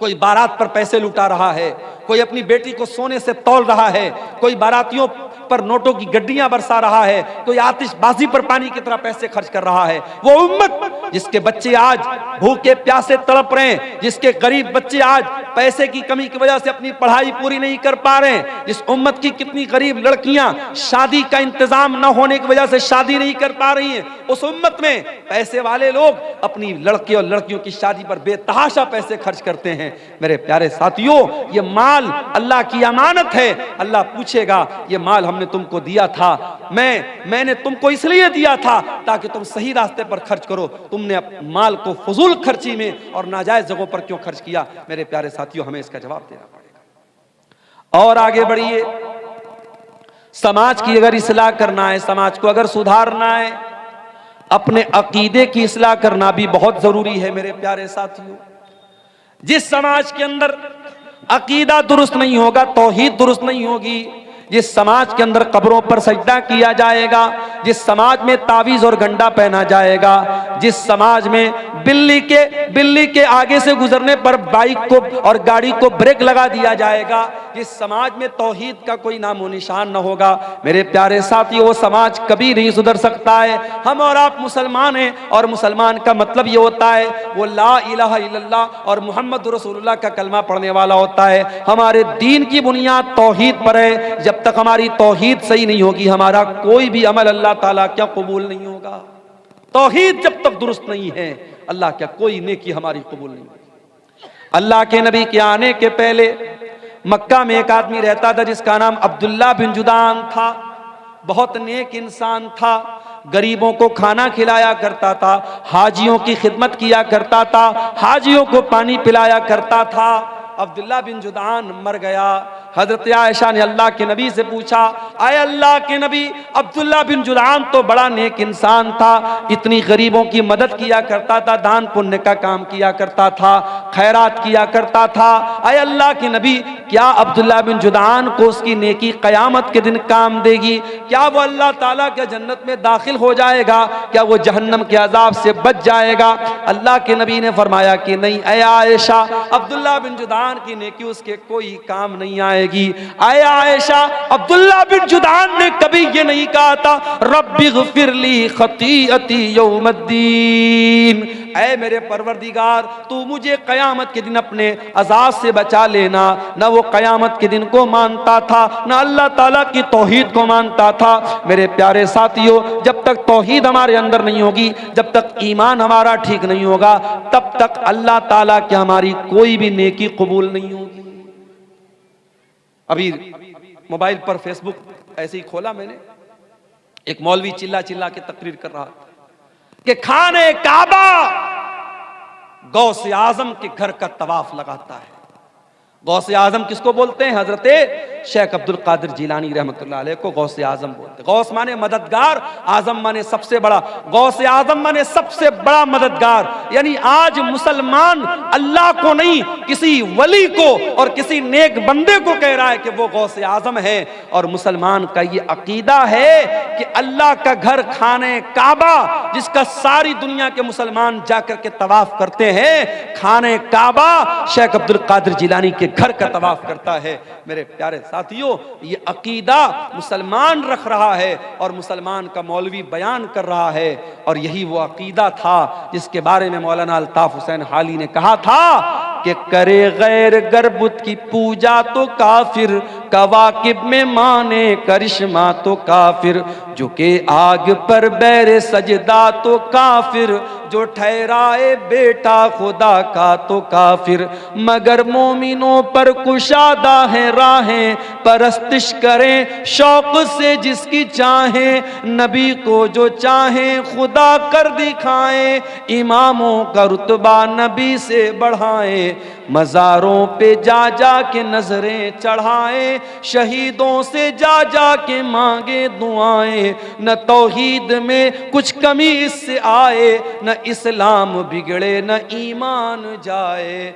आज कहीं मुसलमान मुहर्रम पर ताजिया निकाल रहा है, आज कहीं मुसलमान 12 रबीउल अव्वल को डीजे बजा बजा के जुलूस निकाल रहा है, कहीं पेड़ के ऊपर जाकर के धागा बांध करके अपनी बिगड़ी बना रहा है, कहीं हाजी अली की दरगाह पे जाके अपना सर झुका रहा है, कहीं अजमेर में जाके चादर चढ़ा रहा है। ओ मेरे प्यारे भाइयों, अपने अकीदे की अपनी तौहीद की हिफाजत करना। इस पेशानी को अल्लाह ताला ने सिर्फ अपने आगे झुकने के लिए बनाया है, इस पेशानी को सिर्फ अल्लाह के दर पे झुकाना। मदद मांगना तो अल्लाह से मदद मांगना, बिगड़ी बनाने वाला समझना तो अल्लाह को समझना। मेरे प्यारे साथियों, आज किसी गांव देहात में चले जाओ, नेपाल बॉर्डर पर चले जाओ, मोबाइल आपके पास मौजूद है लेकिन नेटवर्क काम नहीं करता है। मैं अभी नेपाल के इलाके में, बिल्कुल बॉर्डर के करीब के इलाके में गया, जियो का नेटवर्क मेरे मोबाइल पर नहीं आ रहा था। साथियों ने बताया कि मौलाना एयरटेल का नेटवर्क होगा तो शायद यहां काम करेगा, कहीं कहीं वो भी नेटवर्क काम नहीं करता है। दुनिया के बाज इलाके ऐसे हैं वहां आपके नेटवर्क काम नहीं करेंगे, वहां सारे नेटवर्क जाम हो जाएंगे, वहां हुकूमतों ने जैमर लगा दिया है। मेरे प्यारे साथियों, दुनिया के बहुत सारे ऐसे मकामात हैं जहां आपके मोबाइल का नेटवर्क काम नहीं करेगा, मगर मेरे अल्लाह का नेटवर्क तो हर जगह काम करता है। अल्लाह कुरान में कहता है, अम्मन युजीबुल मुज़्तर्र इज़ा दआहु व यक्शिफुस सू। ऐ मेरे बंदो, मेरे आगे तुम हाथ फैलाओ, मुझसे मांगो, मेरे सामने अपने हाथों को फैलाओ, मैं जरूर तुम्हारी दुआओं को सुनूंगा। अल्लाह के सिवा कौन है जो मुसीबत में फंसे हुए लोगों की मदद करता है? कौन है जो उनको मुसीबतों से निकालता है? हजरत यूनुस अलैहिस्सलाम को देखो, वो मछली के पेट में पहुंचे जहां दुनिया का कोई नेटवर्क नहीं पहुंच सकता, मछली के पेट में पहुंचे जहां तीन अंधेरे हैं, समंदर के पानी का भी अंधेरा है, मछली के पेट का भी अंधेरा है और रात का भी अंधेरा है। तीन अंधेरों में हजरत यूनुस ने अल्लाह को पुकारा, फनादा फिज़्ज़ुलुमाति अल्ला इलाहा इल्ला अंता सुब्हानका इन्नी कुन्तु मिनज़्ज़ालिमीन। हजरत यूनुस अलैहिस्सलाम ने मछली के पेट में अल्लाह को पुकारा, कहा, अल्लाह तेरे सिवा मेरा कोई माबूद नहीं है, कोई मुश्किल कुशा नहीं है। ऐ अल्लाह, इस मछली के पेट में अगर मेरी फरियाद को सुन सकता है तो तू सुन सकता है। फनादा फिज़्ज़ुलुमात, उन्होंने तीन अंधेरों में पुकारा, ला इलाहा इल्ला अंता, ऐ अल्लाह तेरे सिवा मेरा कोई माबूद नहीं है, सुब्हानका तू पाक है, इन्नी कुन्तु मिनज़्ज़ालिमीन, ऐ अल्लाह मैं जालिम हूं। कुरान कहता है, फस्तजबना लहू व नज्जयनाहु मिनल गम्मी, हमने यूनुस की दुआ को सुन लिया और हमने यूनुस को गम से निकाल दिया। और ऐ मोमिनो, अगर तुम भी अल्लाह से इसी इखलास के साथ, इसी तौहीद के साथ दुआ करोगे, व कज़ालिका नुंजिल मुमिनीन, हम तुम्हारी दुआ को भी सुनेंगे। मेरे प्यारे साथियों, इखलास अपने अंदर पैदा करो, तौहीद अपने अंदर पैदा करो। आज मुसलमान इस तौहीद से दूर है, आज बुजुर्गों की कब्रों पर मुसलमान सर झुका रहा है, आज मज़ारों और कब्रों पर औरतें जा करके अपने ईमान और अपनी इस्मत का सौदा कर रही हैं। ओ मेरी प्यारी माँ बहनों, हमेशा अपनी तौहीद की हिफाजत करना, मर जाना, कट जाना, जल जाना, अपनी तौहीद से कभी कोई समझौता न करना, अल्लाह के सिवा किसी और के आगे कभी हाथ न फैलाना, अल्लाह के सिवा किसी और की बड़ाई कभी न बयान करना, अपने ईमान और तौहीद पर कायम रहना। इसके बगैर आप समाज की इस्लाह नहीं कर सकते। और आगे बढ़िए, समाज की इस्लाह करना है, हमें और आपको एक काम और भी करना पड़ेगा। मुसलमान नौजवान आज पैसा कमाने की अंधी दौड़ में भाग रहा है, कोई जुआ के जरिए पैसा कमा रहा है, कोई सट्टेबाजी के जरिए पैसा कमा रहा है, कोई ब्याज के जरिए पैसा कमा रहा है। इसी बिहार के बाज़ इलाकों में मुझे लोगों ने बताया कि जिन मुसलमानों के पास ढेर सारा पैसा है वो अपने ही मुसलमान भाई को ब्याज पर कर्जा दे रहे हैं। ऐ मुसलमान, तुझे मालूम नहीं कि तेरी शरीयत में इस ब्याज को कितना बड़ा गुनाह करार दिया गया है। अल्लाह के नबी ने फरमाया कि सूद के ब्याज के 70 से ज्यादा दरवाजे हैं, जिसमें सबसे हल्का दरवाजा यह है, सबसे हल्का दर्जा यह है अय्यन की हर रजुल उम्महू, कि इंसान अपनी सगी माँ के साथ जिना करे। अपनी सगी माँ के साथ जिना करना जितना बड़ा पाप है, जितना बड़ा गुनाह है, उससे भी बड़ा गुनाह ब्याज की रकम खाना है। इस्लाम में ब्याज के लिए कोई जगह नहीं है और आज मुसलमान ब्याज खा रहा है। कोई बैंक से मिलने वाला इंटरेस्ट खा रहा है, कोई एफडी करा के खा रहा है, कोई अपने ही मुसलमान भाई को ब्याज पर कर्जा देके ब्याज खा रहा है। मेरे प्यारे साथियों, ये ब्याज की रकम तेरे घर में आएगी, तेरी नेकियों को बर्बाद कर देगी, तेरे घर के चैन को बर्बाद कर देगी, तेरे सुकून को बर्बाद कर देगी। अल्लाह के नबी फरमाते हैं, ओ लोगों कान खोल करके सुन लो, जिस जिस्म की परवरिश हराम कमाई से हो जाए, फन्नारु औला बिही, वो जिस्म जहन्नम की आग में डाला जाएगा।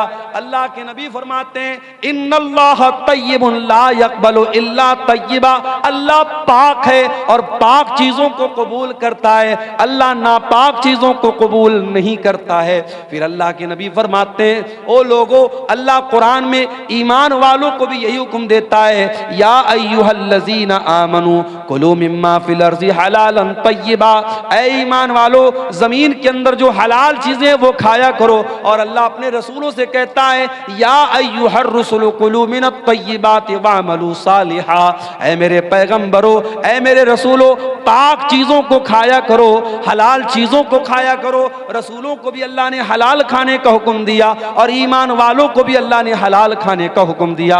और आगे अल्लाह के नबी फरमाते हैं, एक आदमी बहुत लंबा सफर करके आता है, उसके बाल मैले कुचैले हो जाते हैं, उसके कपड़े गंदे हो जाते हैं और वो हाथों को उठा उठा के दुआ करता है और कहता है कि ऐ मेरे रब, ऐ मेरे रब, लेकिन उसका खाना हराम कमाई का, उसका पानी हराम कमाई का, उसका लिबास हराम कमाई का, उसकी परवरिश हराम कमाई की। फअन्ना युस्तजाबु लिज़ालिक, अल्लाह के नबी फरमाते हैं, उस इंसान की दुआ कहां से कबूल होगी। ओ मेरे प्यारे साथियों, आज हर जलसे में दुआ हो रही है, हर प्रोग्राम में दुआ हो रही है, फिर भी जालिम के जुल्म नहीं रुक रहा है, फिर भी हमारी जानो माल पर हमले हो रहे हैं, हमारी मस्जिदों पर हमले हो रहे हैं। कहीं ऐसा तो नहीं कि हमारी हराम खोरी की वजह से हमारी दुआएं कबूल नहीं हो रही हैं। ओ लोगों, अपनी कमाइयों को हलाल कर लो, जब तक कमाई हलाल ना होगी तब तक अल्लाह ताला दुआओं को कबूल नहीं करेगा। सूद खा रहा है मुसलमान, ब्याज खा रहा है मुसलमान। हमारे कितने नौजवान हैं जो ऑनलाइन जुआ खेल रहे हैं, सट्टेबाजी कर रहे हैं, कोई क्रिकेट के मैच पर सट्टा लगा रहा है, कोई एविएटर गेम में पैसे लगा रहा है, कोई शेयर मार्केट में जो हराम शक्लें हैं उनमें पैसा लगा के पैसा कमाना चाहता है। वो लोगों, हलाल तरीके से करोड़ों कमा लो, हराम तरीके से 10 रुपया भी ना कमाना, हराम कमाई आपकी नेकियों को बर्बाद कर देगी। और आगे बढ़िए, समाज की इस्लाह अगर करनी है, अपनी औरतों की भी इस्लाह करना बहुत जरूरी है। ओ मेरी प्यारी माओ बहनों, जिस इस्लाम के अंदर आपको ये हुक्म दिया गया, वह करना फी बुयूतिकुन्ना, ऐ औरतों तुम अपने घर में इज्जत के साथ रहा करो, वला तबर्रजना तबर्रुजल जाहिलियतिल ऊला, और जब तुम घर से निकला करो तो बन संवर करके न निकला करो। ओ मेरी प्यारी माँ बहनों, आप नमाज पढ़ने के लिए घर से निकलें, आप जुमा की नमाज पढ़ने के लिए घर से निकलें, आप तरावी की नमाज पढ़ने के लिए घर से निकलें। अल्लाह के नबी फरमाते हैं, अगर कोई औरत घर से नमाज पढ़ने के लिए निकली है और ऐसी खुशबू लगा करके निकली है कि वो खुशबू गैर मर्दों तक पहुंच रही है, अल्लाह के नबी फरमाते हैं कि जब तक वो औरत वापस जा करके वो वाला गुस्ल न करे जो नापाकी की हालत में किया जाता है, जो जनाबत की हालत में किया जाता है, यानी मुकम्मल गुस्ल न कर ले, तब तक उस औरत की नमाज अल्लाह ताला कबूल नहीं करेगा। मेरी प्यारी माँ बहनों, जो इस्लाम आपको नमाज नमाज पढ़ने के लिए खुशबू लगा कर आने की इजाजत नहीं देता। वो किसी मेले ठेले में जाने के लिए, किसी बाजार में जाने के लिए, किसी जगह घूमने फिरने के लिए अपने आप को सजा संवार करके, और आज जब से कोरोना का दौर आया हमने इसी कटिहार और सीमांचल और अररिया के इलाके में देखा कि पहले जो लड़कियां पूरा नकाब लगाया करती थी, जो पहले लड़कियां पूरा हिजाब लगाया करती थी, अब हिजाब को तो छोड़ दिया गया। अब बहुत करती हैं तो क्या करती हैं, कपड़ा तो वही नॉर्मल पहने हुए हैं, वही नॉर्मल कपड़ा पहने हुए हैं, बस चेहरे के ऊपर एक मास्क लगा लिया और मास्क को समझ लिया कि ये पर्दे का अल्टरनेट हो गया। मेरी प्यारी माँ बहनों, ये मास्क लगा करके आपने अपने पर्दे का जनाजा तो खुद निकाल दिया है। ओ मेरी प्यारी बहनों, अपनी खूबसूरती को दुनिया के सामने नुमाया न करो। तुम्हें अल्लाह ताला ने पर्दे में रहने का हुक्म दिया है। अल्लाह कहता है, ऐ नबी अपनी बेटियों से कह दो, ऐ नबी अपनी बीवियों से कह दो, ऐ नबी तमाम मुसलमान औरतों से कह दो कि जब वो अपने घर से निकला करे, युदनीना अलैहिन्ना मिन जलाबीबिहिन्ना, वो अपने ऊपर चादर डाल लिया करें, वो अपने ऊपर पल्लू डाल लिया करें, वो अपने ऊपर नकाब डाल लिया करें। ज़ालिक अदना अन युरफ़ना फला युज़ैन, ये ज्यादा बेहतर है कि उससे उनको पहचान लिया जाएगा। अच्छा, आज क्या होता है, मदरसे में पढ़ने वाली लड़की है तो वो नकाब में रहेगी, स्कूल में पढ़ने वाली लड़की है तो वो क्या करेगी, मास्क लगा के घूमेगी या मास्क भी नहीं लगाएगी। यानी लड़की का कपड़ा बता रही है मदरसे वाली लड़की है या स्कूल वाली लड़की है। मेरी प्यारी माँ और बहनों, आपकी बेटी कॉलेज में पढ़े, इस्लाम को कोई आपत्ति नहीं है। आपकी लड़की स्कूल में पढ़े, इस्लाम को कोई एतराज नहीं है। आपकी लड़की डॉक्टर बने, अल्लाह और उसके रसूल ने मना न किया है। मगर मेरी प्यारी बहनों, आप कहीं भी जाओ अपनी पहचान को न मिटाना।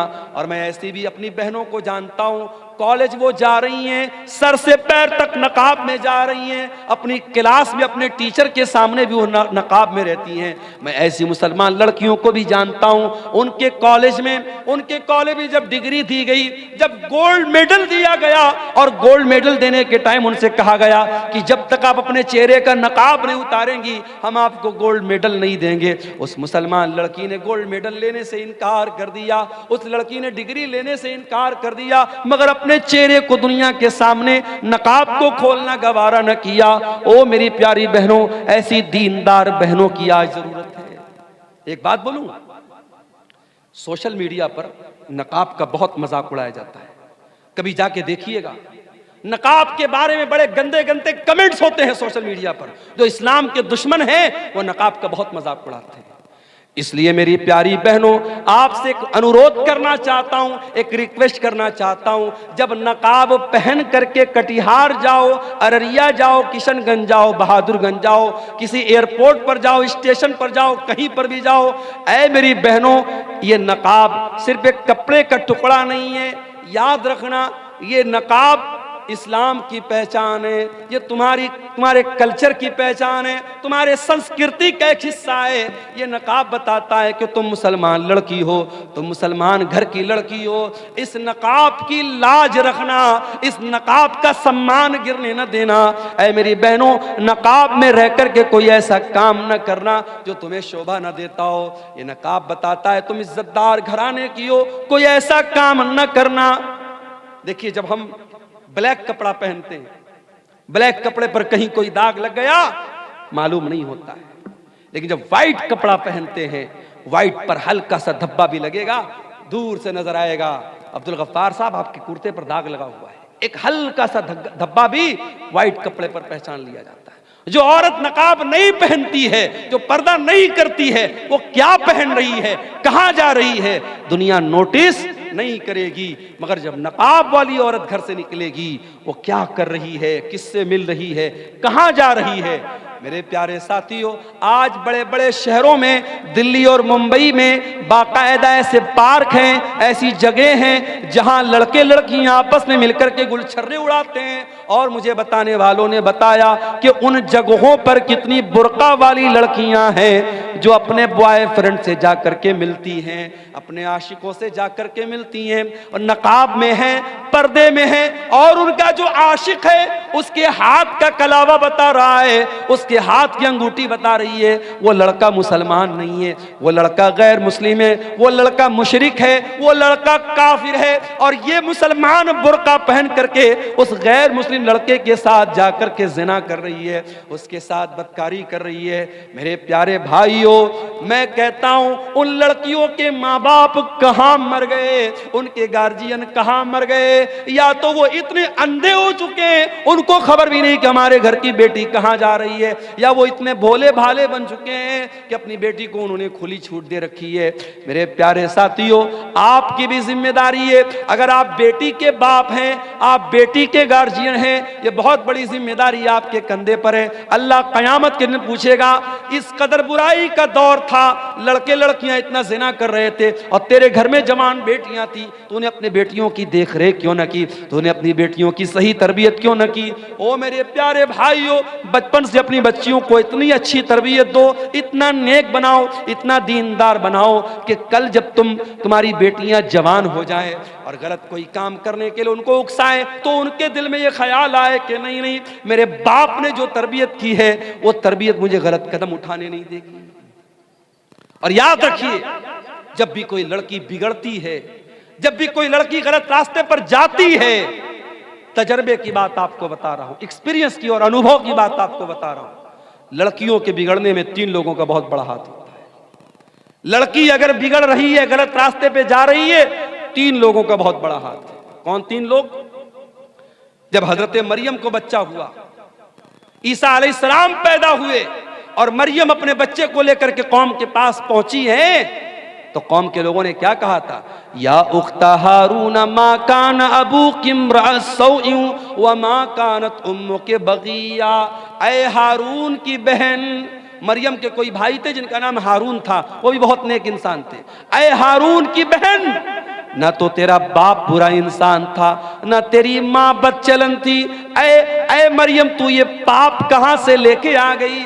उलमा ने लिखा है, पता ये चला कि अगर लड़की का भाई अच्छा हो, लड़की की माँ अच्छी हो और लड़की का बाप अच्छा हो तो लड़की के बिगड़ने के चांसेस बहुत कम होते हैं। अगर लड़कियां बहक रही हैं, इसका मतलब यह हुआ कि भाई गड़बड़ है या माँ गड़बड़ है या बाप गड़बड़ है। ये 3 रिश्ते बहुत अहमियत रखते हैं। जिस घर में लड़कों के ताल्लुकात लड़कियों के साथ हों और जिस घर में बहन ये देखती हो मेरा भाई रातों में लड़कियों से बात करता है और लड़कियों के साथ घूमता फिरता है, उस घर की लड़कियां भी वो काम करने में हिचकेंगी नहीं मेरे प्यारे साथियों। इसलिए लड़कियों पर चूड़ी टाइट करने से पहले अपने घर के लड़कों पर भी चूड़ी टाइट करो और उनकी भी निगरानी करो और उनको भी गलत काम से रोको। और याद रखो, ज़िनाकारी वो रास्ता है जिस पर से चल के दूसरे लोग हमारे घर तक आ सकते हैं। अल्लाह ने इसीलिए ज़िनाकारी को रास्ता करार दिया है। अल्लाह ने फरमाया, वला तक़रबुज़ ज़िना, ऐ ईमान वालो तुम ज़िना के करीब भी न जाना, इन्नहु काना फ़ाहिशतन, ये बहुत गंदा काम है, वसाअ सबीला, और ये बहुत बुरा रास्ता है। इसी रास्ते पर चल करके कोई तुम्हारे घर की दहलीज तक भी आएगा, कोई तुम्हारे घर की बहू बेटी तक भी आएगा। इसलिए ज़िनाकारी से अपने घर को बचाओ। तो नौजवानों और औरतों से मैं कहना चाहूंगा कि समाज के बिगड़ने और बनाने में आपका बहुत बड़ा किरदार है। इस किरदार को मेरी बहनों, मेरे भाइयों, हमें और आपको समझने की जरूरत है।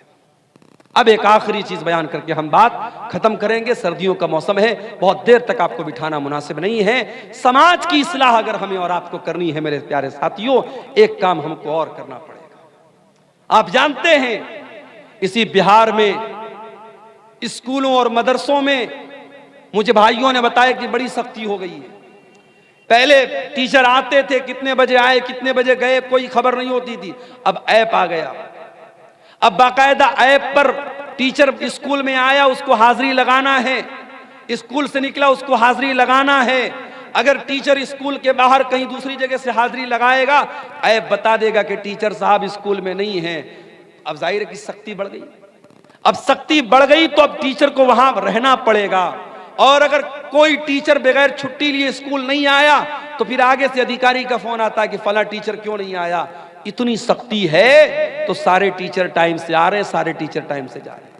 जब सख्ती होती है, या ये कह लीजिए कि जब ये एहसास होता है कि हमें ऊपर वाले को जवाब देना पड़ेगा, इंसान ऑटोमेटिक डिसिप्लिन में आ जाता है। मेरे प्यारे साथियों, हमसे ऊपर और सबसे ऊपर एक जात है, और वो अल्लाह की जात है, और वो हर मिनट, हर पल, हर लम्हा हमको देख रही है। दुनिया वाले हमारी रिकॉर्डिंग करें या न करें, अल्लाह तबारक व तआला हमारे एक एक अमल को रिकॉर्ड कर रहा है। और अल्लाह की रिकॉर्डिंग का सिस्टम इतना मजबूत है कि अल्लाह की रिकॉर्डिंग का कैमरा कभी ऑफ होने वाला नहीं है, वो 24/7 ऑन है। अल्लाह के फरिश्ते हर लम्हा रिकॉर्ड कर रहे हैं। अल्लाह कुरान में कहता है, व इन्ना अलैकुम लहाफिज़ीना किरामन कातिबीना यालमूना मा तफ़अलून। ऐ मेरे बंदो, तुम्हारे अमाल को हमारे फरिश्ते रिकॉर्ड कर रहे हैं, तुम्हारी एक एक हरकत को वो नोट कर रहे हैं, एक एक चीज को वो नोट कर रहे हैं। और अल्लाह तबारक व तआला खुद हमारे एक एक अमल को देख रहा है। इन्न रब्बका लबिल मिरसाद, अल्लाह निगरानी कर रहा है। अल्लाह तबारक व तआला तुम्हारे एक एक हरकत पर अल्लाह की नजर है। और जब तुम रास्ता चलते हो, जब तुम रास्ते में जाते हो, तुम्हारी आंखें कहाँ जा रही हैं, तुम क्या देख रहे हो, क्या बोल रहे हो, अल्लाह ताला तुम्हारी आंखों के इशारे को भी जानता है। यालमु खाइनतल आयुनि व मा तुख्फिस सुदूर, अल्लाह ताला तुम्हारी आंखों की चोरी को भी जानता है, और तुम्हारे दिल में क्या छुपा अल्लाह वो भी जानता है। इसलिए मेरे प्यारे साथियों, अगर अल्लाह के सामने खड़े होने का डर नहीं पैदा होगा, अल्लाह के सामने जवाब देने का डर पैदा नहीं होगा, ये करप्शन नहीं रुक सकता, ये भ्रष्टाचार नहीं रुक सकता, ये बुराई नहीं रुक सकती। आज बिहार में बीपीएससी की परीक्षा हुई और उसके बाद पेपर लीक होने की खबर आई। आज पटना में तमाम स्टूडेंट धरने पर बैठे हुए। क्यों ये हो रहा है? ये बार बार परीक्षाएं क्यों लीक हो रही हैं? ये भ्रष्टाचार क्यों हो रहा है? क्योंकि 4 पैसों के लिए आज इंसान लालच में पड़ जाता है, और ये नहीं सोचता है कि मेरे इस भ्रष्टाचार से लाखों स्टूडेंट्स का और लाखों लोगों के मुस्तकबिल का जो है उसके ऊपर सवालिया निशान लग सकता है। मेरे प्यारे साथियों, अगर भ्रष्टाचार को रोकना है, अगर करप्शन को रोकना है, अगर चोरी को रोकना है, अगर गुंडागर्दी को रोकना है, अगर हरामखोरी को रोकना है, तो हमें और आपको अपने दिल में आखिरत का डर और अल्लाह के सामने जवाबदेही का डर हमें अपने अंदर पैदा करने की जरूरत है। मेरे प्यारे साथियों, ये प्रोग्राम इस इलाके के एक मदरसे का प्रोग्राम हो रहा है। मैं आपसे यह भी अपील करूंगा कि इस तरीके के प्रोग्राम जब होते हैं और आपसे बार बार ये अपील की जाती है कि आप इस इदारे को चंदा दें, दान दें, ताउन करें, तो आप ये मत समझिए कि हमारी जेब ढीली करने के लिए कहा जा रहा है, बल्कि ये भी आपको एक तरीके से मौका दिया जा रहा है कि आओ अपने नाम अमाल में कुछ नेकियों को बढ़ा लो, अपनी आखिरत की कुछ तैयारी कर लो, अपने आप को जहन्नम की आग से बचा लो। अल्लाह के नबी फरमाते हैं, इत्तकुन्नार वलो बिशिक्कि तमरा, जहन्नम की आग से अपने आप को बचाओ। अल्लाह की राह में एक खजूर का टुकड़ा देकर के भी अगर तुम जहन्नम की आग से अपने आप को बचा सकते हो तो बचा लो। मेरे प्यारे साथियों, इस तरीके के प्रोग्राम जहां इदारों के ताउन के लिए आपको बुलाया जाए, आप इसको एक फॉर्मेलिटी का हिस्सा ना समझें, एक औपचारिकता ना समझें, बल्कि आप ये समझें कि हमारी आखिरत को बनाने के लिए ये प्रोग्राम किया जा रहा है। और मेरे प्यारे साथियों, आखिर में मैं यही कहूंगा कि हम सब जब तक अपने अंदर आखिरत का डर पैदा नहीं करेंगे, अल्लाह के सामने जवाबदेही का एहसास हम पैदा नहीं करेंगे, हालात नहीं बदल सकते हैं, समाज नहीं सुधर सकता है। अल्लाह ताला हम सबको इसकी तौफीक अता फरमाए। ये 1-2 सवालात आए हैं, इनका जवाब दे के हम बात खत्म करते हैं। कब्रिस्तान की जमीन में जनाजे की नमाज होगी या नहीं? अगर वो जगह कब्रिस्तान के लिए खास है, अगर वो जगह कब्रिस्तान के लिए खास है, लेकिन जहां पे आप नमाज पढ़ रहे वहां पे कोई कब्र नहीं है, तब तो नमाज हो जाएगी। लेकिन अगर जहां पे आप जनाजे की नमाज पढ़ रहे वहां पर कब्रें हैं, कब्रों के बीच में आप जनाजे की नमाज पढ़ रहे या कब्र के ऊपर खड़े होकर पढ़ रहे हैं, तो ये फिर मुनासिब नहीं है। इसलिए कि कब्र के ऊपर खड़े होकर के नमाज पढ़ने से या कब्रिस्तान पर नमाज पढ़ने से अल्लाह के रसूल सल्लल्लाहु अलैहि वसल्लम ने मना किया है। अल्लाह के नबी मर्द और औरत की जनाजे की नमाज अलग अलग जगह पढ़ाते थे या नहीं? ऐसी कोई दलील नहीं है। ऐसी कोई दलील नहीं है कि मर्द के जनाजे की नमाज अलग जगह पढ़ाते थे, औरत के जनाजे की नमाज अलग जगह पढ़ाते थे। हाँ, जब जनाजा आता था अगर मर्द का जनाजा होता था तो अल्लाह के नबी सर के पास खड़े होते थे, अगर औरत का जनाजा होता था तो बीच में उसकी कमर के पास खड़े होते थे। मर्द और औरत के जनाजे में नबी के खड़े होने का तरीका अलग था, लेकिन जनाजा की नमाज पढ़ाने की जो जगह थी वो एक ही थी। अलग अलग होने की मेरे इल्म में कोई दलील नहीं है। दूसरों की जमीन में नमाज पढ़ना बिना पूछे कैसा है? देखिए, अगर आप किसी के मकान में आपने नमाज पढ़ लिया तो नमाज तो कबूल हो जाएगी, लेकिन यह होता है कि अगर किसी के घर में आप नमाज पढ़ रहे हैं तो उसकी इजाजत होनी चाहिए। लेकिन अगर ये मालूम है कि भाई वो इजाजत नहीं देगा तो नहीं पढ़ना चाहिए, लेकिन अगर आप पढ़ लें तो नमाज हो जाएगी। हाँ, किसी की जमीन पर नाजायज कब्जा करके अगर आप उसमें नमाज पढ़ें तो उसके बारे में उलमा का इख्तलाफ है कि अगर बेईमानी की ज़मीन है, नाजायज़ कब्जा करके कोई ज़मीन हमने एक्वायर की है, उस पर हम नमाज पढ़ते हैं तो नमाज होगी कि नहीं। तो बहुत सारे उलमा का कहना है कि नमाज तो हो जाएगी मगर गुनाह हो, इंसान गुनहगार होगा क्योंकि वो ज़मीन नाजायज़ है। और बहुत सारे उलमा का कहना है कि नमाज नहीं होगी। तो वो एक इख्तलाफी मसला है, लेकिन बहरहाल किसी दूसरे की ज़मीन पर आप बगैर पूछे भी नमाज पढ़ सकते हैं, लेकिन पूछ के पढ़ा जाए तो ज़्यादा बेहतर है। किस्तों पर कुछ भी खरीदना कैसा है? बहुत अहम सवाल है। आज के ज़माने में किस्तों पर बहुत सारी चीज़ें खरीदी जा रही हैं। एक सामान 10,000 रुपये का है, मान लीजिए कि मोबाइल 10,000 रुपये का है, आपने किस्त पर खरीदा, मोबाइल वाले ने कहा कि हम ये 12,000 का आपको देंगे। अब 2,000 रुपया वो ज़्यादा ले रहा है और वो साफ बता रहा है कि आप कैश लेंगे तो हम 10,000 का देंगे और किस्तों में लेंगे, उधार लेंगे तो 12,000 का देंगे। तो ये जायज़ है, इसमें कोई हरज की बात नहीं है। लेकिन आज हमारे यहाँ जितने भी किस्तों पर सामान लिया और दिया जाता है ये बैंक के थ्रू लिया जाता है। दुकानदार आपको नहीं देता है, वो बजाज फाइनेंस के जरिए, HDFC के जरिए या किसी बैंक के जरिए लोन पास करता है और वो बैंक से पूरा पैसा ले लेता है। बैंक आपको कर्जा दे रहा है और जब बैंक आपको कर्जा दे रहा है तो बैंक से आपने सामान नहीं खरीदा है, बैंक से आपने कर्जा लिया है। और कर्जे में आप जब बैंक को प्रॉफिट दे रहे हैं तो बात याद रखिए कि कर्जे पर प्रॉफिट लेना भी हराम है और प्रॉफिट देना भी हराम है। इसको बहुत साफ तरीके से समझ लीजिए।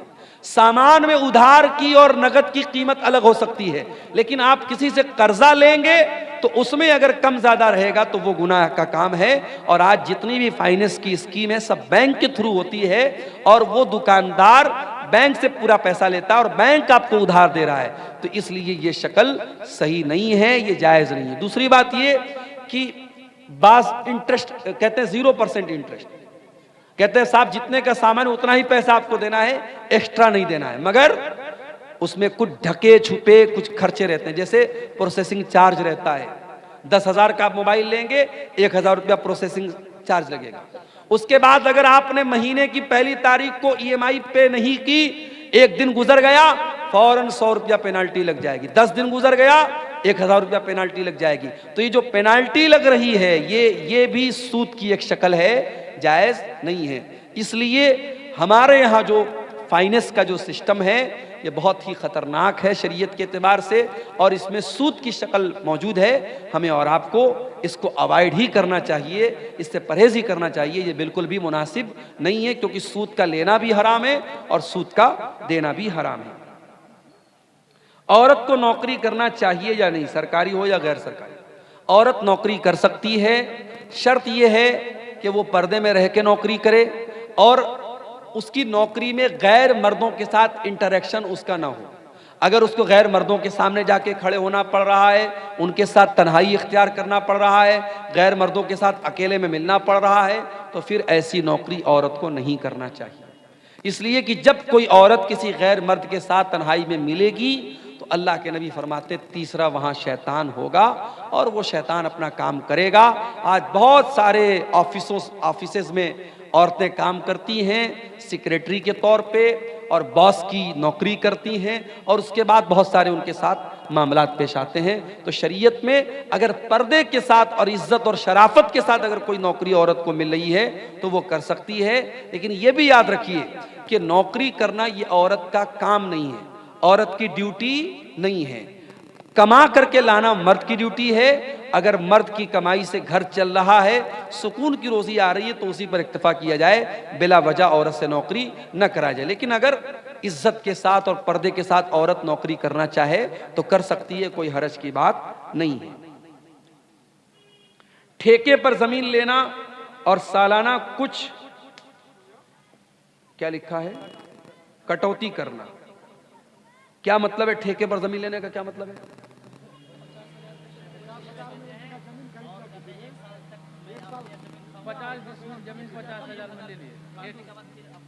नहीं नहीं, ये गलत शक्ल है ना। देखिए सीधी सी बात है, आपकी जमीन है, मैं पैसा दे करके जमीन ले रहा हूं, तब तो ठीक है। अब मैंने आपको पैसा दिया और आपने मुझे जमीन दिया, अब 1 साल तक मैं आपकी जमीन से फायदा उठाऊं और आप मेरे पैसे से फायदा उठाएं, तो ये शक्ल भी सूद की शक्ल है। इसका मतलब ये हुआ कि आपने मुझको जो जमीन दी और मैंने आपको 1 लाख रुपया दिया, तो 1 लाख मैंने उधार दिया आपको, और उधार का बेनिफिट क्या उठाया जा रहा है कि जमीन ली जा रही है। तो उधार पैसे पर किसी भी तरीके का बेनिफिट लेना सही नहीं है। आप जमीन का अगर लेन देन कर रहे हैं, एक होता है कि एडवांस दे दिया, 1 लाख रुपया हमने एडवांस दे दिया, 1 साल में हम पूरा पैसा अदा करेंगे, वो एक अलग शक्ल हो गई। लेकिन अगर किसी को जमीन हमने पैसा उससे जमीन ले ली और 1 साल तक हमने फायदा उठाया और उसके बाद पैसा वापस कर दिया और जमीन वाले ने जमीन वापस कर ली, तो फिर ये शक्ल सही नहीं है। बाकी मजीद उसकी जो शक्लें हैं वो आप अपने इलाकाई उलमा से समझ लो तो ज्यादा बेहतर है। पति पत्नी आपस में मुलाकात के दौरान किसी प्रकार के, जो बहुत मशहूर चीज़ है हमारे यहाँ, मैं नाम नहीं पढ़ रहा हूँ उसका, सवालात का, क्योंकि बच्चे वगैरह भी बैठे हैं, मियाँ बीवी की मुलाकात के पहले हमल को रोकने के लिए जो तरीक़े इस्तेमाल होते हैं, 2-3 शक्लें हमारे यहाँ ज़्यादा राइज हैं। जैसे वो ख़वातीन गोली वगैरह लेती हैं या मर्द हजरात कुछ चीज़ों को इस्तेमाल करते हैं। तो सवाल पूछा गया कि उसको इस्तेमाल करना कैसा है। तो देखिए, अब जाहिर है कि अल्लाह के रसूल के दौर में या सहाबा के दौर में तो ये चीज़ें नहीं थी, लेकिन उस दौर में भी प्रेगनेंसी ना हो, हमल ना हो, उसके लिए कुछ तरीके अपनाए जाते थे। एक तरीका था अज़्ल का तरीका। तो अज़्ल का जो तरीका था उसमें यह था कि मर्द जो होता था वो यानी ये नौबत ही ना पैदा हो कि प्रेगनेंसी का कोई मामला पेश आए, वो ऐसा तरीका अपनाता था। तो अल्लाह के नबी सल्लल्लाहु अलैहि वसल्लम उसको हराम करा, आपने कहा बचो तो बेहतर है, लेकिन आपने हराम करार नहीं दिया। तो इसीलिए उलमा का ये कहना है कि अगर इस तरीके की एहतियाती तदाबीर अगर इस्तेमाल की जाए, और वो भी इस वजह से कि भी बच्चा छोटा है, अगला बच्चा अगर पैदा होगा तो इस बच्चे के दूध वगैरह पीने पर या इसकी परवरिश पर मसला आएगा, तो इस सोच के साथ अगर वो उन चीज़ों को इस्तेमाल करता है तो उसकी गुंजाइश बनती है। लेकिन हाँ, सिर्फ इस डर से कि पैदा हो जाएगा तो हम कहाँ से खिलाएंगे, या कोई ऐसा तरीका अपनाना कि परमानेंट हमल न हो, या नसबंदी करा लेना, या इस तरीके का कोई ऑपरेशन करा लेना कि आइंदा औलाद ना हो बिना किसी मजबूरी के, तो ये ठीक नहीं है, ये मुनासिब नहीं है। या इसी तरीके से अगर हमल ठहर गया, हमल के ठहरने के बाद कोई दवा खिला करके हमल को ज़ाय करना, ये सारी शक्लें हराम हैं। इन सब से हमें परहेज करना चाहिए और बचना चाहिए। जब उलमा जहेज लेते हैं तो आम आदमी को क्यों मना करते हैं? बहुत अच्छा सवाल है। उलमा अगर जहेज लेते हैं तो क्या वो आम आदमी को मना नहीं कर सकते?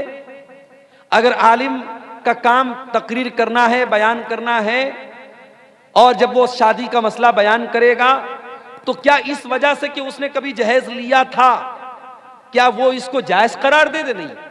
देखिए, जो चीज गलत है आलिम के करने से वो सही नहीं हो जाएगी। और आप अल्लाह ताला के ये जवाब नहीं दे सकते कि वो हमारे मोहल्ले के तो मौलाना साहब करते थे। मौलाना साहब के कोई काम करने से वो काम सही नहीं हो जाएगा। सही और गलत का मेयार कुरान और हदीस है, सही और गलत का मेयार दलील है। अगर दलील की रोशनी में जहेज लेना गलत है, जहेज का लेन देन गलत है, तो गलत है। अगर आलिम ने लिया है, आलिम अल्लाह ताला क्या उसका हिसाब देगा। अब सवाल ये कि आलिम क्यों मना करते हैं, तो आप क्या चाहते हैं कि एक तो उसने लिया है, एक गलत काम किया, आप मना भी ना करें, दूसरा गलत काम करे, तो डबल गलत काम उससे मत करवाइए। अगर कोई ले रहा है, दे रहा है, तो वो गलत है और उसके लेने देने की वजह से वो सही नहीं हो जाएगा। मौलाना साहब, अगर हम लड़कियां रुखसत की हालत में रहते हैं तो कुरान अम्पारा छूकर पढ़ सकते हैं? तो नहीं, तो दूसरी किताब में वही सूरत और आयत रहती तो उसको क्यों छूते हैं?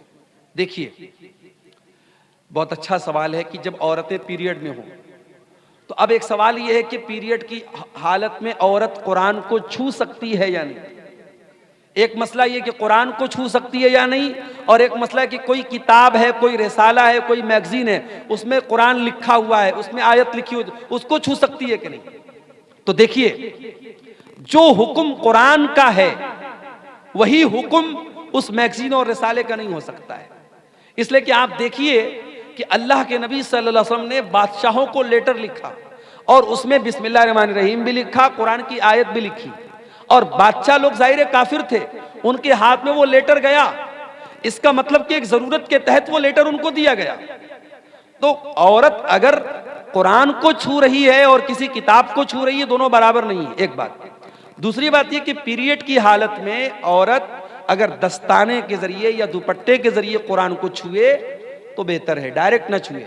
लेकिन अगर मोबाइल वगैरह में कुरान पढ़ना चाहे तो पढ़ सकती है, या बगैर छुए पढ़ना चाहे तो पढ़ सकती है। कोई औरत कुरान की हाफिजा है, अगर पीरियड में वो कुरान पढ़ रही, कोई हर्ज की बात नहीं, पढ़ना मना नहीं है। छूने के बारे में बाज हदीसें ऐसी हैं कि छूना सही नहीं है, तो छूने के लिए वो दुपट्टा या दस्ताना वगैरह इस्तेमाल करे। और तो रिसाला और जो मैगजीन वगैरह है उसको पढ़ सकती है, उसमें कोई हर्ज की बात नहीं, उसका हुक्म वो नहीं है जो कुरान का हुक्म है। मौलाना साहब, क्या हम लोग गोबर से घर पोंछ सकते हैं?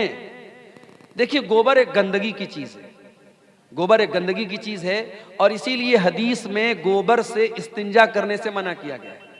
गोबर के बारे में कुछ हदीसों में यह भी आया है कि वो जिन्नात की खुराक है, तो इसलिए उसको घर वगैरह में, उसको पोंछने वगैरह में इस्तेमाल करना मुनासिब तो नहीं मालूम होता है, लेकिन हम इसको हराम और नाजायज़ तो नहीं कह सकते। इसके बारे में भी आप अपने इलाकाई उलमा से जो इन हालात को ज़्यादा बेहतर समझते हैं उनसे आप रब्ता करें तो ज़्यादा बेहतर है। वल्लाहु आलम बिस्सवाब।